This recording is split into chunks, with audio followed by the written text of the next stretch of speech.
Welcome to episode 38 of Curious Conversations. We have a good one planned in the books today. We have how to nail your first Hyrox. Now, Aidan and I have now done, I think I've done 7 Hyrox, 8 Hyrox. You've done a wee bit more than me. I've done about 9, 10. Yeah. So we are pretty well versed in it. We've managed to do well this season as well in terms of our own abilities. Going to Hyrox Worlds next year as well, which we'll be documenting the process on. So we're just going to give some tips. We're going to split it into 2 as to preparation for Hyrox for your first race, and also the race day as well. Now this kind of fits. It's mainly aimed at doubles, but it does carry over to singles or solos. It's just like they do carry over very similarly. There's slight differences within the actual race, but like for the most part, most of this will be the same for solos. So this will also help those who have maybe done 1 Hyrox, done 2 Hyrox, and are looking to improve on. And we'll touch on like what this is on, but this is mainly aimed at people who are doing their first one. Now, preparation wise, we've split it into a couple of different things. So general training, and then we've split it into all the 3 training parts that we'll speak about: strength, conditioning and running, and then other. So just like other things to think of when you're preparing for it. Now, first thing, preparation. General training wise, you want to stick to strength, running and conditioning. Now, reason being that you need to be pretty strong.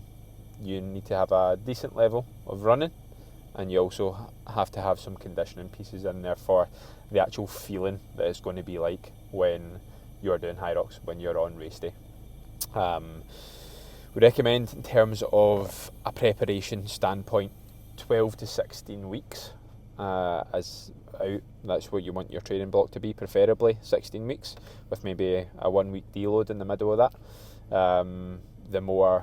The more training you've got under your belt, the better you're going to do on the day as well, which of course makes sense. But I think 3 to 4 months is probably your best bet in terms of preparation wise time. Yeah, I think you should always cap it at that 16-week mark. That should be probably the biggest block, because you start to like overcook it a little bit when you're doing a little bit more than that, when it starts to get into like kind of 17, 18, even like 19, 20 weeks. It's like, obviously it depends on where you're kind of starting from and what your background is, but in the same breath, like that's kind of a lot of training, and if you're not really taking much like deload weeks and you're not really like tapering down frequently, then that will like overcook the body. So yeah, it depends for as I say, like your background, but if you are just kind of starting and this is your first one, probably around about that kind of 12 to 16 week mark is going to be like, that's where you're going to find the best progression. Okay, let's run the training aspect. So 3 things we're splitting into, as we said: strength, conditioning and running. For strength, there's a couple of general things and a couple of specific things you should be focusing on. First one being numbers and volume across the week. So actual days that you should be doing strength as a minimum. We've said 2 days as a minimum. Preferably 3 when you're touching, like when you're wanting to get more voluminous, but as we said, 2 as a minimum. And during the strength sessions, we're looking at getting strong on the heavy compound movements. Okay, so heavy compound movements are going to carry over to all movement patterns that you're doing within. They're the exercises that are going to get the most bang for your buck, which we always say. Some single leg movement patterns as well in terms of training that are going to help with running. They're going to just help get stronger lower. If you really think about Hyrox, 75% of it is lower body. if you really deep it, like 50% of it already in terms of running is leg based. Will be core based as well, but is leg based. And then you've got what we got stations wise: sled push, very heavy in terms of legs. Sled pull, a lot of it is leg work. 100%. burpee broad jump from a jump standpoint. Yeah, you've got row, most of it to be fair, Yeah. is all just lower body. And if you look at it, it's a lot of kind of like unilateral stuff as well. Yeah. There's a lot of kind of single leg work within that. So looking at things like heavy walking lunges, Yep. heavy split squats, things like that, these things are going to help you get stronger on kind of each side to allow you to kind of bring that into your race. Yeah, and we emphasise the heavy part of it and getting stronger in them, because the more load you're able to handle in that sense as well, the more it's going to carry on to your core work as well. Like if you think of your core in a walking lunge, a heavy walking lunge, you need to really contract your core and control the movement pattern to do that movement. You can't just let your core fold in, but that's going to carry over into your Hyrox race as well. The massive thing as well, like just in a kind of general strength standpoint, the stronger you are, yes, of course that's going to benefit you just because of like you are a stronger person, but it's going to allow you to move more efficiently. Like that's the whole thing about Hyrox. You could actually not be that strong, but see if you're moving really, really well when it comes to like the stations, and you're not allowing any kind of energy leaks. Energy leaks is basically like say for example you're doing the movement wrong, it's taking more effort to do that movement, like compared to if you were doing it actually correctly. So the way like to think about it coming into your race is like, yeah, of course work on the strength stuff, but it's not just getting you strong, it's also going to allow you to move more efficiently throughout those movements. Obviously that, like practicing them more and more as well will help with that as well, but definitely strength is a big part of it. Yes. Strength wise, that's the kind of detail we're going to go into just now. We don't want to overcomplicate things, and this could easily be a 2-hour podcast with what we could go into. But next we're going to go into conditioning, and as from a volume standpoint we recommend 2 times a week as well. The good thing about this is that you can tie it in with your strength pieces as well. So a lot of Aidan and I's training comes, like strength wise, is strength plus conditioning. Okay, so it's strength and conditioning sessions where we focus on the first probably 30 minutes or so, 30 to 40 minutes maximum on strength work, and then the last 10 to 30 minutes of that session is conditioning work. What I would recommend for the conditioning pieces as well is stick to Hyrox movements for the most part during them. You can have other kind of strength work in there, but getting most bang for your buck with that, I would recommend going throughout the 8 stations that you've got there, your ergs, your strength, your movements within the exercises. I would stick to them mostly for that kind of 10 to 30 minute block there. 30 minutes is pretty high ones, pretty higher volume ones, so you're going to have to taper back intensity a little bit. 10-minute ones, a little bit shorter ones, push the intensity a little bit more, get used to feeling that way that you're going to be feeling in Hyrox for an hour plus. Yeah, totally. I think that as well, like what I was just saying there, like if you're just starting and this is your first Hyrox, I would always say for your conditioning pieces, like include the Hyrox movements. So only when you're a little bit more experienced, that at the start of maybe like a 12 to 16 week block, you don't need to be as specific with the movements. You can work on a few different things, do some movements that maybe aren't in actually the Hyrox race, but definitely for someone that is just starting off, just getting as familiar as possible with the movements to allow you to kind of understand technique and run through them repeatedly is your best, I think, the best chance to feeling good in your race. Sweet. So that's our conditioning pieces as well. Running, what I'm going to do is I'm going to give Aidan the running part, because Aidan is from more of a background of running than me, more experienced than me in running. I actually learn a lot from Aidan from a running standpoint.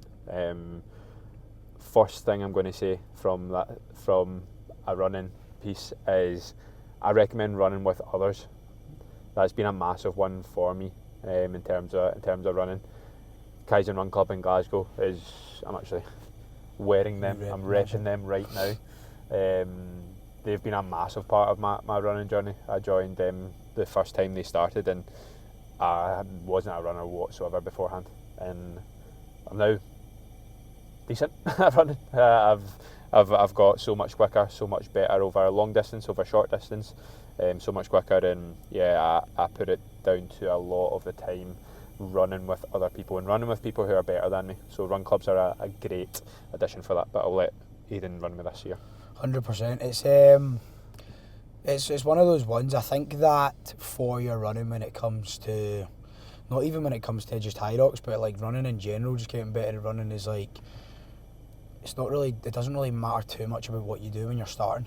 It just matters about how well you can recover. If I'm doing like, I could do like, somebody could be doing a totally different program to me. They could maybe doing a little bit higher volume than me. I might be doing a little bit more intensity. And if, say for example, I'm doing more intensity, someone else is doing more volume, the person who can recover the best is ultimately going to get better at running. Because if I can't recover from these sessions, then you're always just gonna pick up injuries. You're gonna feel like demotivated. You're not gonna want to do the sessions, and then like it's just kind of falls to shit after that.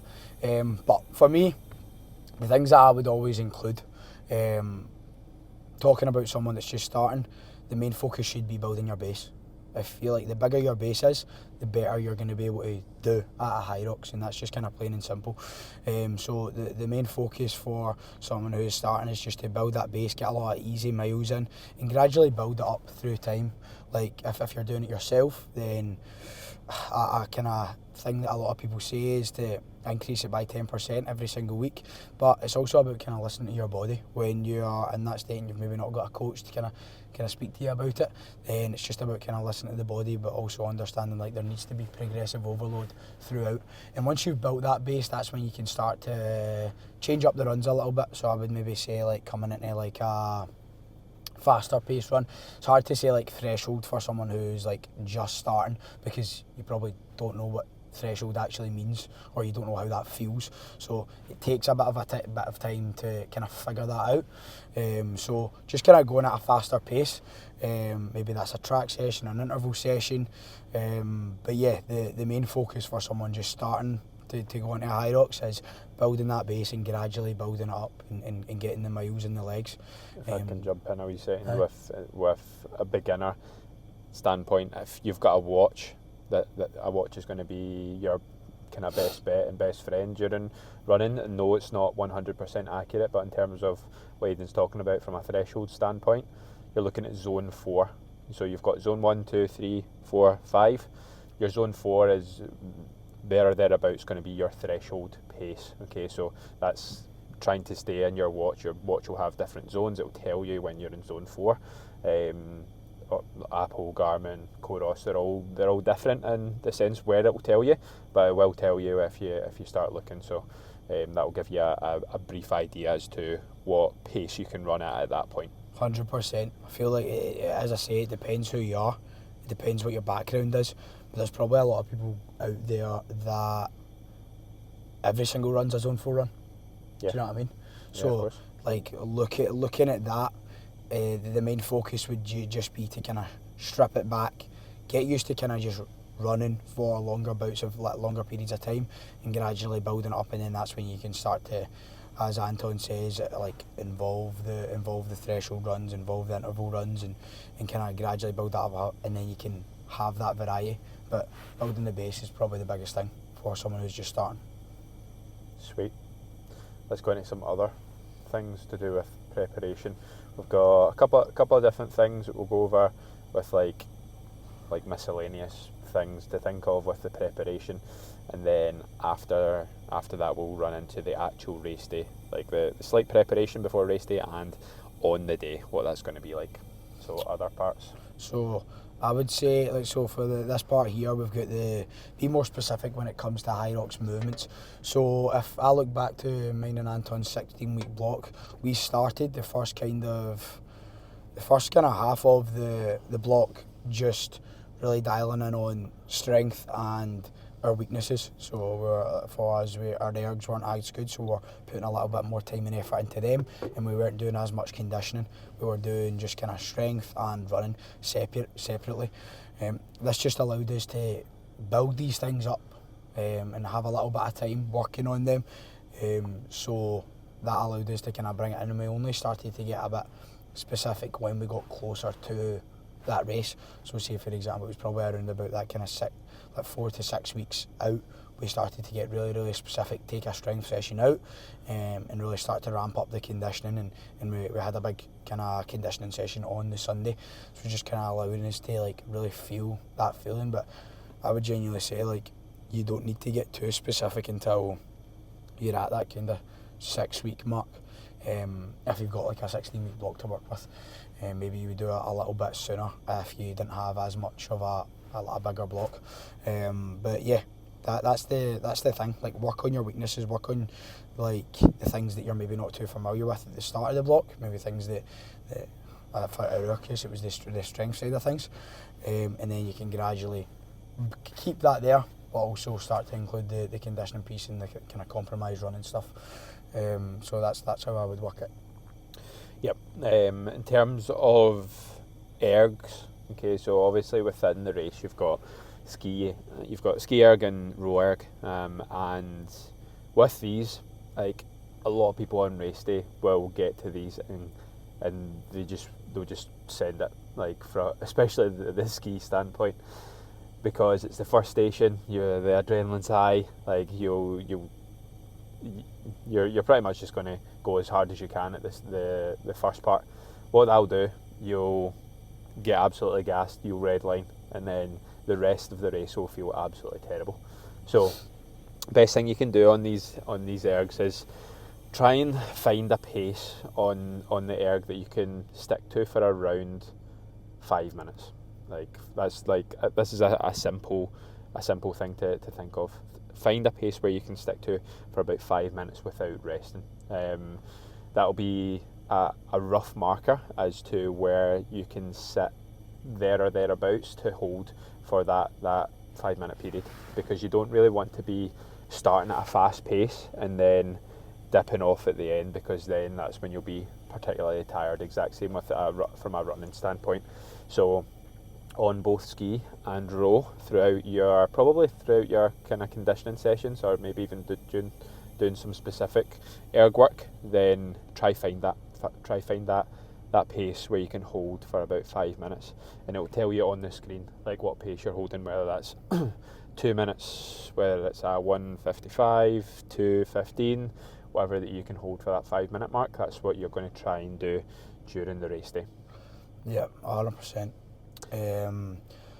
Coming into the practice transitions during training sessions, so this is for solos definitely, but more for doubles, because like, if your transitions aren't great, it'll cost you a little bit of time.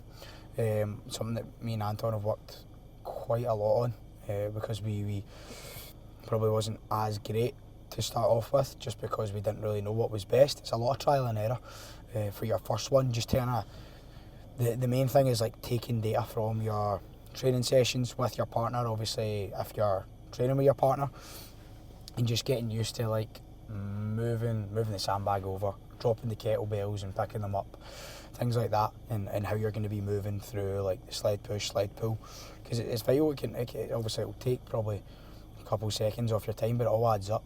So getting used to transitioning properly will help you save a good amount of time for sure. 100%. I think that's something that we've, like, throughout each race we have like made little tweaks here and there in terms of transitions, in terms of like race plan as well, which we'll go over on race day. But yeah, it's good to practice on that in particular, and practicing. There's different opinions on this in terms of sims, in terms of simulation. So all a simulation is doing the full Hyrox workout in a training session before you do your race. Now, I recommend that you should do this. A lot of people say, oh, you don't run a marathon before doing a marathon. No, you don't run a half marathon before doing a half marathon. But it's different. It's so different. It's not something that's going to like do you out of a full week of training. It's not going to be like that. All it's doing is it's allowing you to feel what it's going to feel like on the race, and it's allowing you to practice the transitions during that as well, especially from a double standpoint. I think it's so important. because you're not doing as much work as you would a solos, but you're also just getting that feel for it. I think it's so important. It's a lot more to think about as well, and rather than just like a running race, there's a lot more to think about. You need to stay switched on, and if you can practice that and really understand where your kind of weaknesses lie or things that you maybe could have done better, then it allows you to just take that into your actual race day. Yeah, 100%. So we recommend roughly 4 or 5 weeks out of your race to do that work and to do the simulation. So I would, because then it just gives you the point where you're like, oh, that something felt not right there, like my burpee broad jumps or my row felt rubbish there, so I'm going to go away with this 4 or 5 weeks and work on it. It just gives you that standpoint of like before that race day. Yep. Gives you a bit more confidence on race day as well as to roughly what it's going to feel like. Yeah. I think going into it during your first race with no idea what it's going to feel like, I think that the fear of the unknown would make me very nervous. You'd shit yourself. Aye. Because it's something that you need to be prepared for. I think you need to be ready for how it's going to feel when you're out there. It's like it will settle your mind as well if you've constantly, like, if you say for example you're going into a Hyrox race and you've never done a conditioning session that's over 60 minutes, then you're going to get to maybe that 60-minute mark in your race and be like, oh, this is unmarked territory here. Yep. And it's just another thing to think about in your head. So to remove that, then just make sure that you're prepared for coming in. Preparation is key. So That takes us on to the next part, which is the race day. And a lot of this is going to link to the preparation and what we've said, but there's a couple of different tweaks that are really important for just before race day and on that race day. First things are mindset, and I'm going to let Aidan riff on this as well because he came up with most of the pointers here. Yeah, for sure. So what I tend to find with a lot of people, whether that's clients or maybe someone that just knows that I do Hyrox, asks like, what like, I want to hold this pace, I want to hold a 4:30 pace when I'm out there, and realistically you're never going to know that. You're never going to know that you're holding a 3:30 pace. 3:30? Impressive. 3:30, oh fuck. That's what we're trying to hold. That's what we're trying to hold, that stuff. You're never going to know that you're holding that pace that you want to hold, because your GPS doesn't work on the watch. It will be giving you different things and you just can't really track it because all courses are kind of different. They're getting better at like getting them all quite similar, but in the same breath, like it's always going to be different. There might be a course where there's more turns, more laps to do, and you need to take that into account. So you need to be able to just run your own race and like understand that. Don't get attached to a pace, because if you do that and then you don't hit it, you're just kind of setting yourself up for failure, and then you're like, oh, what did I do? So yeah, that's the biggest thing, is to not attach yourself to a pace. Yeah, like a huge thing that's quite similar to that as well, and from a running standpoint, is to run your own race. Like, it's so easy on the day of Hyrox, on the race day, to be in that start pen. Like, the adrenaline is high, you're nervous, there's people around you you're going to be racing against. The screen is up there, it's going from 1 minute down to 30 seconds, turn 9. You actually feel like an athlete at that point. You really do. It's a amazing experience. But also on that end, there's going to be people that are racing with you who have done 2, 3, 4, 5 Hyroxes, 10 plus Hyroxes. There's going to be experienced racers there who can hold on to a 4-minute pace, who can hold on to a 3:30 pace. Some people who are quick, and they're going to go out hot because they can hold it. Or there's going to be other people who go out hot who can't hold it. And what we mean by that is, like, the first run on Hyrox is, for most people, it can ruin their race, because they go out and they sprint, they see other people ahead of them, they go out really hard, and then they get to the ski and they're absolutely knackered. And it can just carry on to the rest of your race. You can redline it too quickly and then feel the effects of it like 5 minutes into your race. Now, we say run your own race to the point where, especially from a running standpoint, is try and stick to around a feeling that you can hold and that you can stick to. Like, I've put down an 8 out of 10 in terms of difficulty wise to try and hold, because a 9 out of 10, a 10 out of 10, yeah, you're working hard, but you're not going to be able to sustain that for probably even half an hour, never mind over 60 minutes. So from that standpoint, around an 8 out of 10 difficulty wise, you need to keep questioning yourself, how am I feeling right now? Am I dipping into that 10 out of 10 where I feel absolutely terrible, or am I around that kind of 7, 8 out of 10 mark where I can finish this race? Yeah, the race isn't won at the ski. I think a lot of people fucking think that. Sometimes you look at how hard they go out, but yeah, it's all about that. It's all about pacing and understanding, especially for your singles races. Pacing is so much more important, I think, than doubles, because like for doubles you're getting the opportunity to get a little bit of rest, so your partner can pick up a little bit extra if you're feeling a bit knackered. Yeah. So especially for singles, you need to be able to find that pace, even like go out a little bit like less than you're planning on doing, just to allow yourself to ease into the race, and then that's when you can start to find your way through it.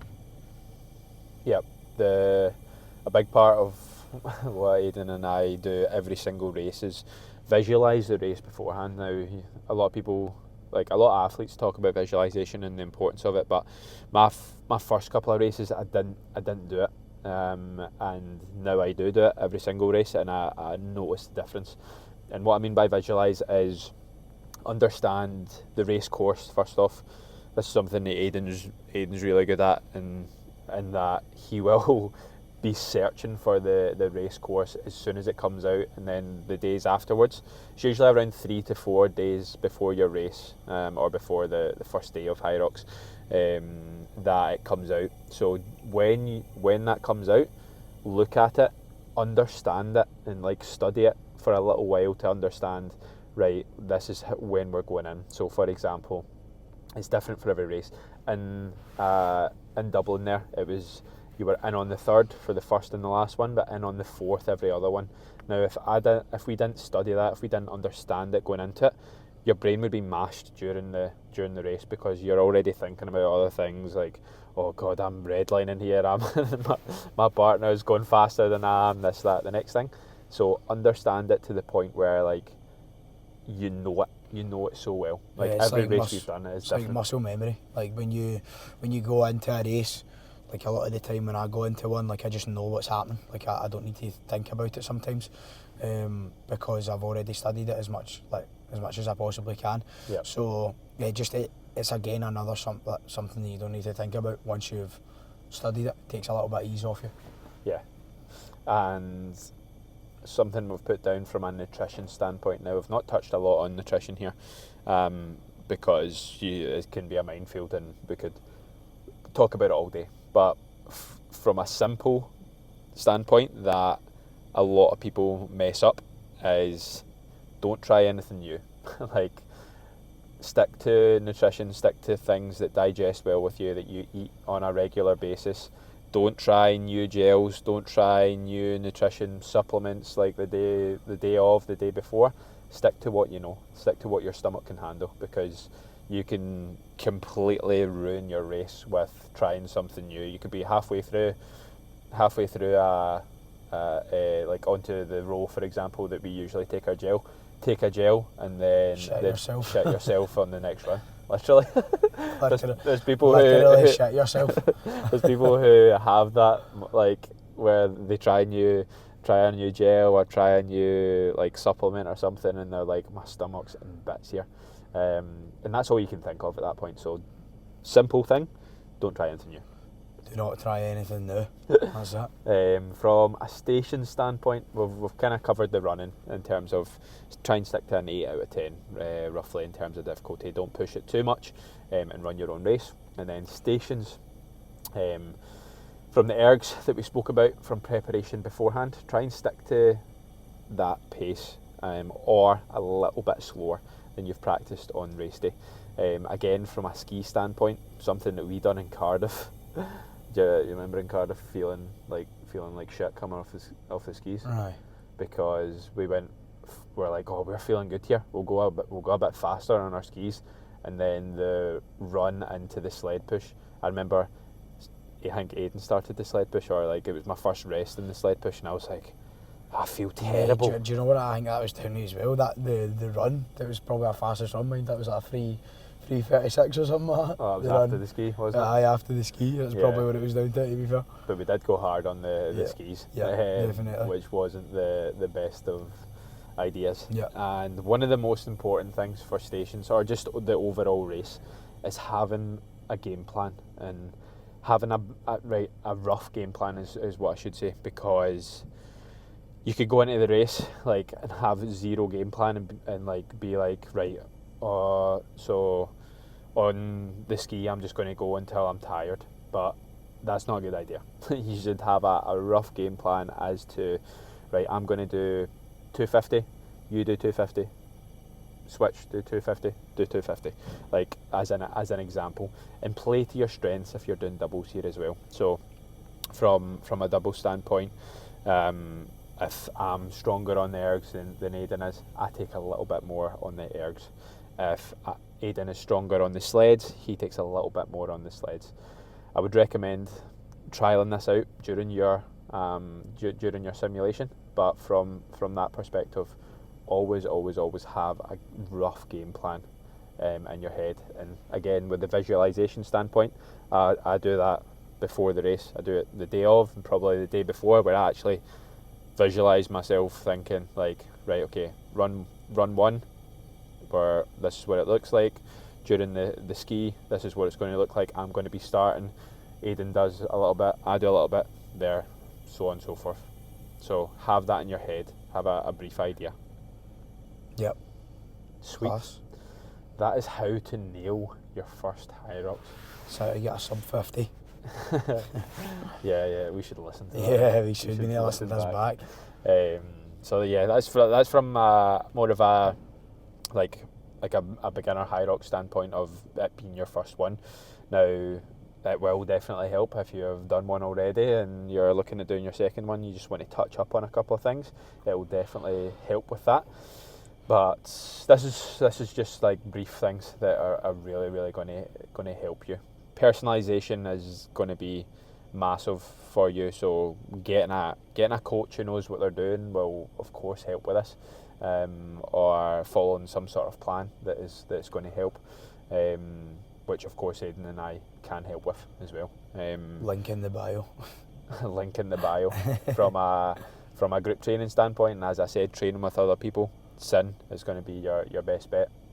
Like that's somewhere where a lot of people are doing their first Hyrox, especially for Glasgow. Yep. Hyrox.